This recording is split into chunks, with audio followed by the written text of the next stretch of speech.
All right, well, a couple days off, time to reno the basement bathroom. It's the only room we hadn't really renoed since we moved into the house. We didn't like the oak, the unpainted trim, the kind of a dated cabinet, tile countertop, bad fixtures. Toilet doesn't work great. That big kind of shelving thing behind the toilet was kind of awkward and gross too. And we don't like lino either. So it was time for a reno. We leaving the shower, but everything else changes. Just too much work to change out a shower.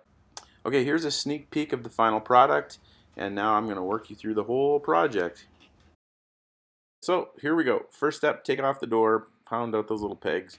Take off the baseboards. You want to do that carefully in case you're going to reuse them. Usually we go to 5 1/4 for our Portland house, but Leslie says this is going to be black trim and it's actually going to work small, so we're going to probably try to reuse it.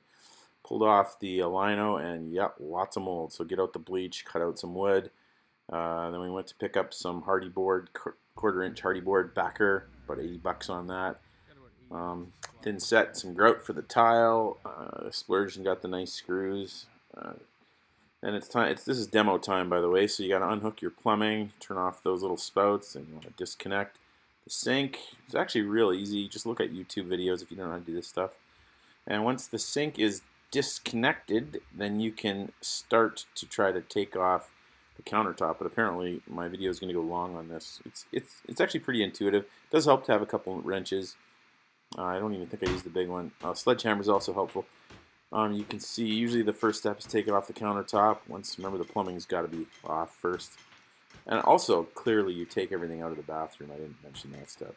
So I'm taking off the countertop. That's just going to be garbage, I'm afraid. Maybe someone will use the sink. That cabinet probably someone could use. It's still good, but we'll see if anyone wants it. So all that thing outside. And then try to get as much of the lino off as possible. And a lot of it came off. Unfortunately, there was a backsplash, and so that was a bit of a mess. It was tiles, so that we had to fix the drywall. At least take a shot at it. I just put some mud in. We're probably going to cover this, so I wasn't going to worry too much about it. But did a couple. This is the first. This is the first coat. Clearly, each coat gets better, 2 or 3. And after a couple coats, spray on that orange peel. We hate the orange peel and the knockdown, but it's super popular in this area. So you just gotta live with it. The spray on actually worked pretty good. Time to take out the toilet. Again, way easy. It took about 5 minutes to take out the toilet.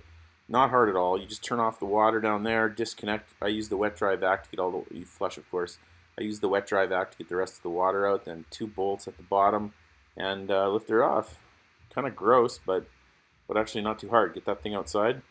Then the subfloor. Before we put on the hardy plank, you want to get some screws and screw down the subfloor and eliminate any squeaks that you can find. So use the stud finder. The studs are really hard to find. Something weird about this room, but got them eventually. And there goes the hardy backer. You do a lot of vacuuming in this job, clearly before tiling or before putting this stuff down, because you don't want bumps in there. So lots and lots of vacuuming. There it is, all nicely screwed down, 1/4 inch. So it's going to be a bit of a height issue. It's going to be about 1/2 inch higher than the rug. I'll have to find a riser. Got a nice little toilet. We built the beach house recently, and putting in a new toilet, they work better. They use less water. They're super efficient. You see a little bit of spray primer there to cover some water stains, and then this is some Benjamin Moore paint. So here it goes on. A little darker. We didn't go too crazy with this. Pretty basic. So if you haven't painted before, you do your edging, and then you get your roller out and do the rest. It doesn't take long, a couple hours. Probably the easiest thing you can do to fix up a house. It's been fun being married to Leslie. You learn so many things watching. Normally I would want to feather that out. I didn't take off the old electrical appliance until we were almost done because I wanted the light. See, it was kind of dark in the room, with small window. So I waited there. You unhook the light. Of course, you go to the breaker and turn the power off. I would certainly never just turn the switch off. Never would do that. Then you disconnect those wires. I cap them off just in case, and put them back in there. That's the way. Don't paint around the light. Come on, take the light off. Make it look nice. Don't be lazy. Get right in there. The more stuff you take off, the better it goes. There's all my tools and a big mess. That's the light that's going to go in there. Double globe kind of sideways thing. 40 bucks Target. Great deal. There's the support attached. It's not actually a great support. We'll probably have to redo that. And I got some real nice crimpers to, strip the wire a little bit so you can tie them together, and there should be. There's light. The globes aren't on yet, so it'll look cooler when we put that together. So then after painting and the light, it's time to do some tiles. We did splurge a little bit on tiles. These are about $10 a square foot, a little bit more. Lots of tiles in Home Depot for $2, but when you're married to somebody like Leslie, she makes such good choices. It just makes sense to spend a little bit more on materials. And so I spent the morning dry fitting tiles. With these ones, I thought it'd be important to dry fit them. There's a lot of funny angles, so that took a while. Tile saw helps quite a bit, especially if the blade's working. Then it's time to get your thin set. They say you want it to be the consistency of about peanut butter. By the way, that $10 mixing thing that goes into your drill, that is money well spent. Instead of stirring forever, it was so efficient. So I'm laying down some thin set. I'll even all that out, and there it goes. Usually we go 1/16 spacing, but because of the way this worked, we had to go a 1/8. But I think it's going to be good. Okay, tiles are down. Here comes the grout. This is always a bit messy. You know, you work it down, and then you gotta wipe it off forever. Boy, this stuff was dirty. So lots of times with the sponge, I read that you should try using a dry sponge and then vacuum. That worked much better. Or paper towel as well. Toilet's great from Costco, $150. You know, you just gotta tighten those two guys down. One little water connection. Pretty easy to install a toilet. Just watch some YouTube videos. Oh, I didn't want to get all this stuff out, but I figured for putting the baseboard back in, I really should get the nail gun. It just does such a nice job.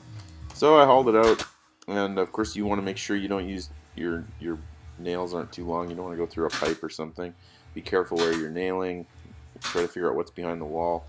I've done that before. That's terrible when you knock something in there. And yeah, again, we stayed small, but it worked for this room, Leslie said. You know, we got a nice IKEA vanity 350 with the countertop included, so and on some of the plumbing supplies, so that's great. Pretty simple. Took actually a few hours to put it together. The plumbing was challenging on this guy. The cabinet wasn't that hard to put together, you know, but the plumbing had some really weird things I had to work around. This was the drain that came with. But the only problem is, the faucet, two problems. The faucet had a female ends, which is really weird. And if you took a look there, you'll notice that the plumbing comes out too far from the wall, so I had to cut it all out. This was my second attempt to go straight. But even that was an inch too far, so eventually I had to do this. I had to angle it up and over a little bit, and that worked pretty good. So it's coming together. There's the light, nice little mirror there, vanity. Floor's looking good. I got a couple of frames, and we're close to decorating time. So here it is, ready for Tim tonight and Bruce and Ann in a couple of weeks. Looks great. It's hard to capture on camera, just the nature of the room. It's so small, but yeah, whole project about $1,200. Looks great. It's maybe my favorite part right here. Also, Leslie decided to spruce up the guest room a little bit, so a little bonus back wall color for you. Looks terrific. I haven't done a ton to this room either, but lots of fun. So get out there and try it yourself.